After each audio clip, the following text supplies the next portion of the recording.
Malam semuanya, kita ketemu lagi ya. Jadi malam ini saya juga masih dalam kondisi baru datang dari pekerjaan. Jadi perkenalkan, nama saya Aang, saya seorang salesman dan hari ini saya akan bercerita tentang tips bagaimana kita bisa berbicara di depan orang banyak ya, atau public speaking. Oke. Saya SMA awalnya adalah orang yang sangat introvert, teman-teman. Jadi untuk bicara itu kayaknya rasanya dredeg gitu. Kayaknya kalau misalnya bicara depan orang itu grogi. Mau ngomong apa, temanya seperti apa, ternyata benar-benar hal yang sangat susah. Bahkan kadang saya keringat sudah berkucuran, jadi kemudian mau coba untuk bicara itu kok rasanya apa yang mau saya omongkan ya. Lidah itu kayaknya tersekat gitu, kayaknya lidah itu tergigit dan kita nggak bisa keluar suara sama sekali. Nah, itu kenapa ada relasinya nih. Bagaimana orang introvert tiba-tiba bisa diterima menjadi manajemen trainee. Nah, saya mau menceritakan bahwa pada tahun setelah saya lulus SMA teman-teman ya. Jadi lulus SMA itu masih dengan sifat introvertnya ya. Jadi saya dengan orang yang pemalu, kemudian diem, kemudian saya masuk di kuliah, ikut ospek. Nah pada saat ospek itu ternyata saya hampir give up. Jadi saya hampir benar-benar menyerah.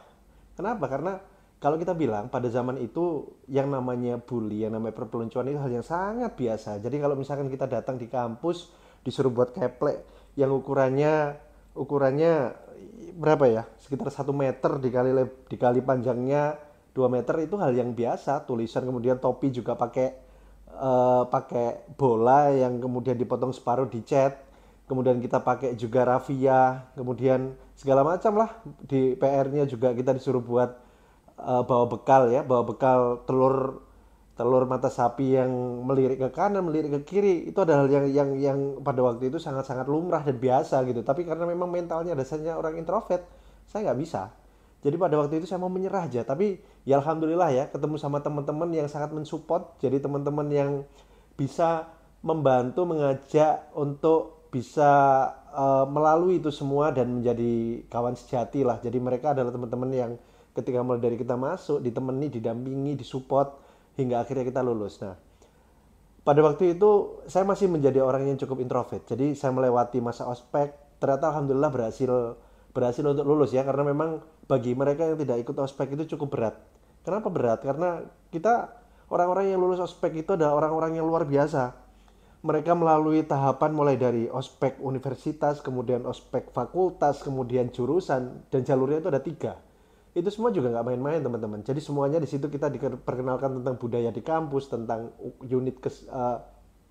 UKM ya, unit kegiatan mahasiswa. Banyak ada kegiatan-kegiatan internal, kemudian ada juga eksternal. Jadi banyak hal yang membuat kita semakin dewasa di sana untuk mengenal bahwa oh ternyata untuk menjadi seorang mahasiswa itu step-stepnya seperti ini, sangat berbeda dengan kita ketika SMA. Oke, ketika kita menjadi mahasiswa ya. Nah, di situ kita mulai mengenal dengan yang namanya organisasi. Kebetulan saya waktu itu sangat menyukai tentang olahraga. Saya di olahraga sangat mencintainya, kemudian dan akhirnya ketika terjadi musyawarah besar atau istilahnya adalah musyawarah untuk menentukan ketua, saya pertama kali dipilih menjadi ketua di sana. Bahkan hal yang cukup unik ya bagi orang yang introvert, ternyata bisa menjadi ketua sebuah UKM yang ada di fakultas. Bagaimana caranya? Ya caranya saya cukup baik dengan semua orang sih. Jadi ikhlas melakukan pekerjaan dan tulus tanpa berharap apapun. Akhirnya di situ kakak senior juga melihat ketika diadakan pemilihan dengan menyampaikan visi misi, alhamdulillah suaranya didengar dan akhirnya mereka mengamini bahwa wah ini adalah suara dari hati nih. Jadi akhirnya saya bisa menjadi seorang ketua UKM. Nah, di ketua UKM itu kan orang-orang juga melirik teman-teman. Ternyata di sana ada jenjang nih untuk menjadi dicalonkan sebagai ketua BEM di level fakultas. Nah, saya ini merasa bahwa introvert saya ini belum hilang nih. Apa yang saya lakukan? Jadi waktu itu ini untuk teman-teman ya. Saya memang bukan orang MLM, tapi saya ketemu dengan salah seorang sahabat ya yang dia punya background pengalaman MLM ya, multi level marketing yang sudah cukup banyak sehingga saya dipinjemi sebuah buku teman-teman. Bukunya warnanya hijau, bukunya adalah dari Dale Carnegie ya, judulnya bagaimana cara untuk menyenangkan dan disenangi oleh orang lain. Jadi banyak tipsnya di situ. Yang saya perhatikan adalah orang harus tersenyum, kemudian orang harus mau jadi pendengar yang baik, itu adalah hal yang dilakukan. Dan di situ juga ternyata ketika saya memperdalam bagaimana cara untuk mencari kawan dan disukai banyak banyak orang, itu ternyata banyak hal-hal yang harus kita lakukan ternyata yang saya coba implementasikan dalam organisasi. Bagaimana meluangkan waktu dengan mereka, bermain bola bersama mereka, ngopi bersama teman-teman satu organisasi, akhirnya apa? Kita jadi sangat kompak. Organisasi ini sangat hidup. Hingga akhirnya saya pun dipercaya untuk menjadi ketua BEM. Ketika menjadi ketua BEM juga pilihannya sefakultas ya. Jadi mulai dari teknik informatika, teknik industri, karena saya basicnya orang teknik. Pada waktu itu pemilihannya berjalan begitu meriah. Jadi kita mulai berkampanye, kita mulai menentukan wakil kita, bendahara kita ya. Seperti pesta demokrasi yang ada di universitas lah. Di situ saya mulai terpilih, alhamdulillahnya dengan presentasi suara sekitar 70 atau 8 atau 80% ya waktu itu, alhamdulillah mengalahkan kakak tingkat, dipercaya untuk bisa menjadi gubernur BEM di fakultas ya. Mungkin pertama kalinya orang dari bukan yang ada di pulau tersebut ya, alhamdulillah. Tapi karena memang saya juga mahir untuk berbahasa lokal, berbahasa sesuai dengan kearifan lokal yang ada di sana. Jadi akhirnya saya terpilih dan sebagai ketua BEM itu cukup sering untuk diundang. Jadi setiap UKM yang mengadakan acara diklat, ada acara rapat, ada acara muswa, kemanapun, ketua BEM itu selalu dikasih kesempatan untuk sambutan. Bagaimana caranya orang introvert bisa sambutan? Kalau kita bicara di ketika UKM, itu kan cuma lingkupnya kan lingkup orang-orang yang kita kenal. Nanti saya akan berbagi cerita bagaimana untuk membuat organisasi ini biar lebih solid ya, berangkat dari UKM. Tapi ini adalah saya tipsnya adalah bagaimana terkait dengan public speaking dulu. Kalau tadi saya udah belajar dari MLM tentang Dale Carnegie, bagaimana punya teman dan disukai, tapi di sini ada bagaimana untuk bisa public speaking. Nah, ada satu poin yang saya pelajari di situ bahwa kamu harus dalam public speaking atau ketika kamu mau berbicara di depan umum atau kamu mulai memberanikan diri, itu harus menyalurkan energimu pada satu titik. Jadi rasa takutmu, rasa grogimu itu harus dialirkan. Apa yang saya lakukan teman-teman? Jadi saya membaca beberapa buku, tapi saya cukup lupa buku yang mana ya. Dan itu salah satunya adalah ini. Tipsnya di sini. Jadi ada beberapa tips. Saat kita mau berbicara di depan umum, itu tipsnya adalah kalau kamu grogi, maka kamu bisa pakai media.